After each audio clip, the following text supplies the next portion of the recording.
Good morning, students. Our today's topic is banking. So, under banking, we will study how money is created by commercial banks. So, what is money creation? It is the process by which the money supply of a country or an economic region is increased. So, the process through which money is created by commercial banks are as follow. First one is bank receives cash deposits from the publics. These deposits are known as a primary deposits, and out of these deposits bank lends money to the people, and the money lent is many times more than their cash reserves. And next is money is lent by commercial bank not in the form of cash but in the form of credit entry in the accounts of the borrower. These credit entries are termed as secondary deposits. The borrower can issue check against credit in their account. The check circulated in the economy as money. And both the primary deposits and secondary deposits are collectively termed as demand deposits. Total demand deposits with the banks are many times more than the cash reserves at the commercial banks. This is because the commercial bank know that all the depositor will not show up in the banks to withdraw all their deposits by way of cash. If experiences shows that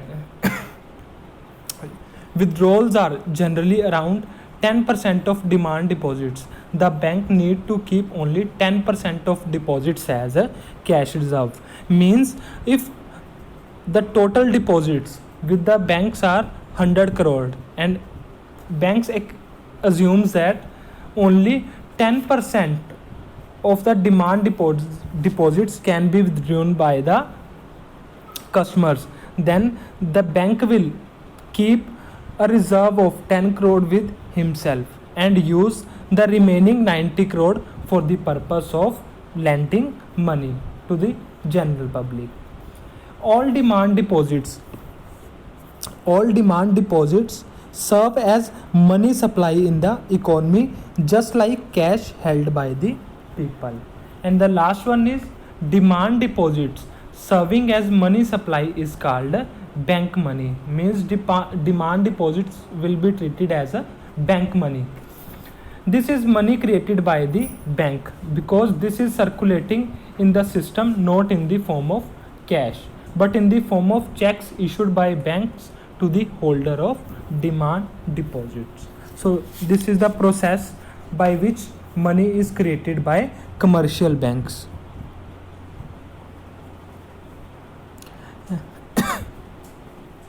Next is central bank. Central bank is an apex banking institution that control the entire banking system of a country. It is the main bank that controls the entire banking system of a country. It serves as a banker to the government and manages foreign reserves of the country. As we know, Reserve Bank of India is the central bank of our country. So what are the functions performed by the central bank? First one is bank of issuing notes. Central bank of a country has the sole right to issue currency notes. This is called currency authority function of the central bank. The notes issued by the central banks are an unlimited legal tender. Second one is banker to government. Central bank act as agent and financial advisor to the government. It manages accounts of the government. As an agent, it buys and sells securities on behalf of government, and as an advisor, it advises government for regarding formulation and regulation of various kinds of policies. Next is bankers bank and supervisory role. As a bankers bank, it has almost the same relation with other bank in the country as a commercial bank has with its customer. The central bank accepts deposit from the commercial banks and also offers them loans. The central banks provide clearing house facility to the commercial banks. In its supervisory role, the central bank ensures that the commercial banks are following rules and regulations as formed by it. Next is lender of last resort. If a commercial bank fails to get financial help from anywhere, in that case, it can approach central bank as a last resort. Last resort. Central bank advances loans to such a bank against approved security by offering them loan by offering them loans in such situation. The central bank ensures that the banking sector of the economy does not suffer any setback and the money market remains stable. Custodian of foreign exchange. Central bank is the custodian of foreign exchange reserves of the government. Means it frame policies or it helps to stabilize the exchange rate in the international money market. Next is clearing house function. Central bank performs the function of clearing house. Means it helps the other commercial banks. It helps commercial banks in the settlement of their transaction, and the settlement takes place not by way of receiving or giving cash amounts. Instead, the reserve bank settle their account with himself. Next is control of credit. The main function of the central bank is to control the supply of credit in the economy. It means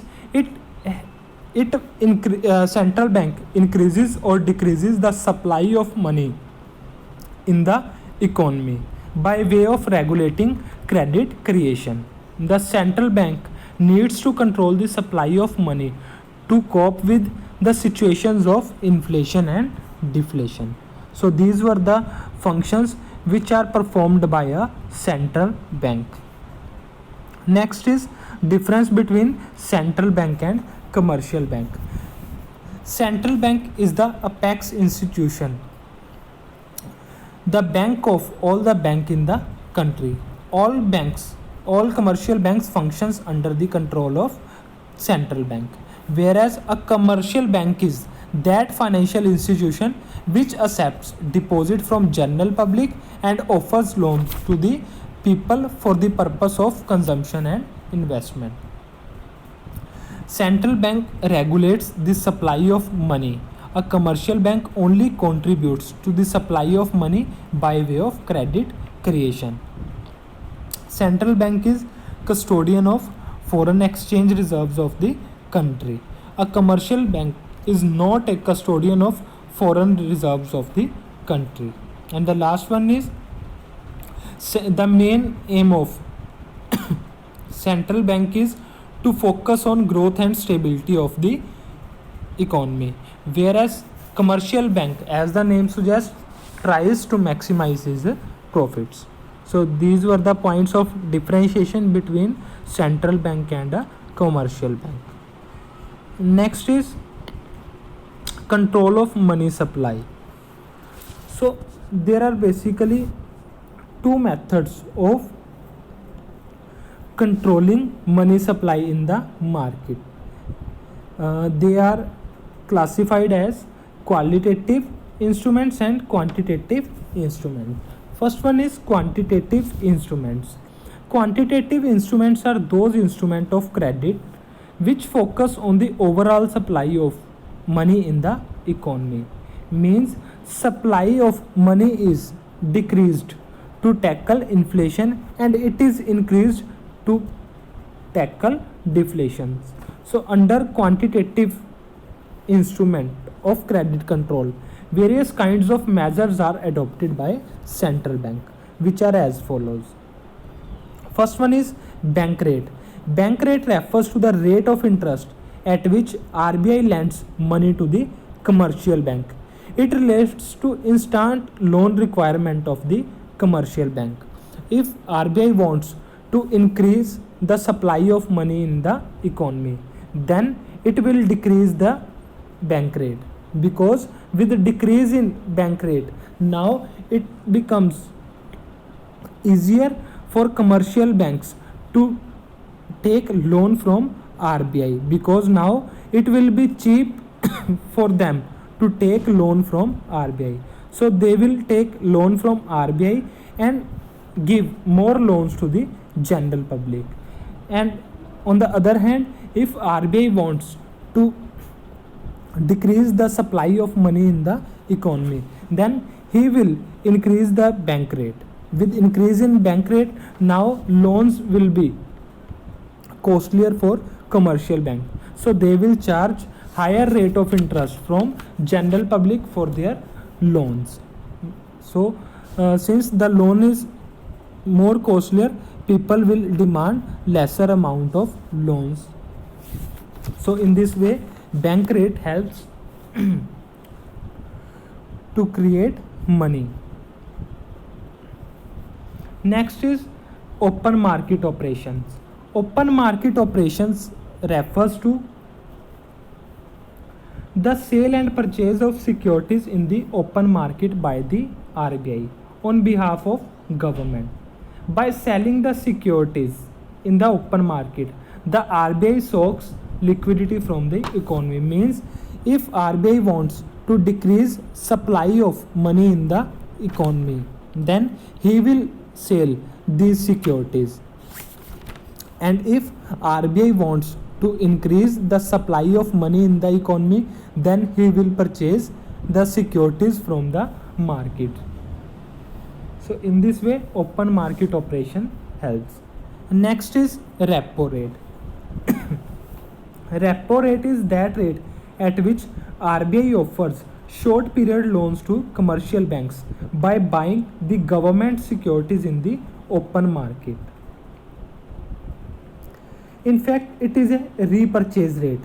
Means repurchase agreement is signed by both the parties, stating that the security will be repurchased by the commercial bank on a given date at a predetermined price.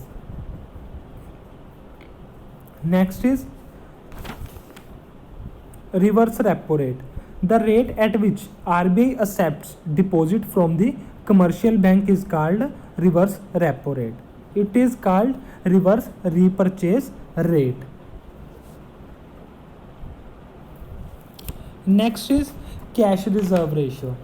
Cash reserve ratio refers to the minimum percentage of bank's total deposits required to be kept with the RBI. Generally, it is 4%.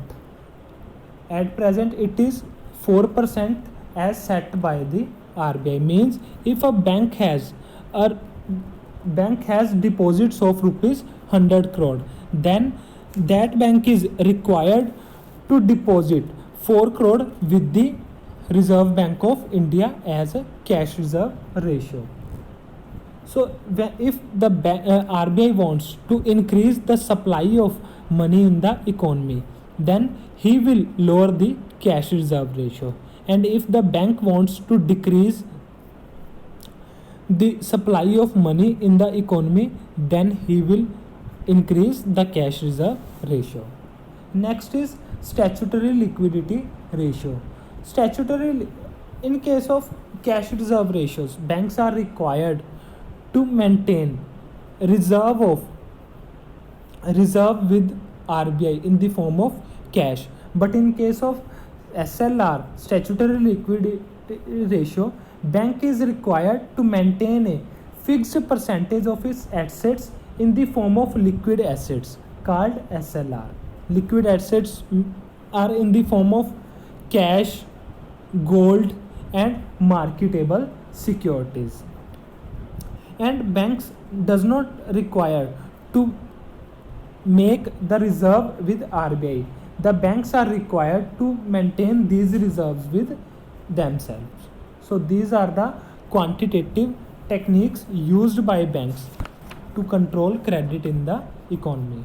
Next are qualitative instruments of credit control.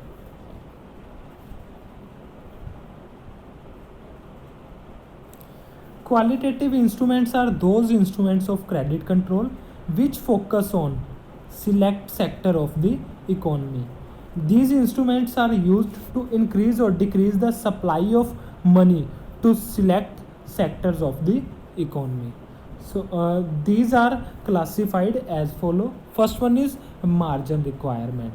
Margin requirement refers to the difference between the current value of security offered for loan and the value of loan granted. Means if the margin requirement is 20%, means if a person has offered a security of rupees 1 crore, then bank will give him a loan of rupees 80 lakh. Means the margin of safety will be 20%. So if a bank wants to increase the supply of money, then he will lower the margin rate. And if the bank wants to decrease the increase the supply of money, he will decrease the margin rate. And if the bank wants to decrease the supply of money, then he will increase the margin rate. Next is rationing of credit. Rationing of credit means fixation of quotas for different business activities. Rationing of credit is introduced when supply of credit is to be checked, particularly for speculative activities in the economy. RBI fixes credit quotas for different business activities. This restricts the supply of money in the economy and inflation is controlled. And the last one is moral suasion. It is like rendering an advice to commercial banks by the RBI to follow its directives. Simply, it is a request by Reserve Bank of India to all the commercial banks to follow the rules framed by the Reserve Bank of India. These rules are regarding to restrict loan during inflation and to liberal the loan policy or lendings during deflation time. So these were the points through which money supply can be controlled in the economy. So thank you, students.